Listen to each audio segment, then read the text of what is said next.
بسم اللہ الرحمن الرحیم۔ نافرمان اولاد کی اصلاح کے لیے وظیفہ۔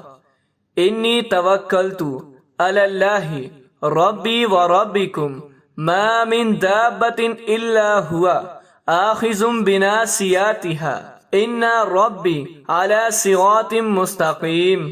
وظیفہ دوبارہ رپیٹ کرتے ہیں۔ انی توکلت علی اللہ ربی و ربکم ما من دابۃ الا هو آخذ بناصیتها ان ربی علی صراط مستقیم۔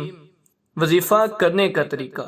اگر آپ کی اولاد نافرمان ہے تو ان کی پیشانی کے بال پکڑ کر 11 مرتبہ یہ دعا پڑھیں اور ان پر دم کریں۔ انشاءاللہ آپ کی اولاد آپ کی تابع دار ہو جائے گی۔ جزاک اللہ۔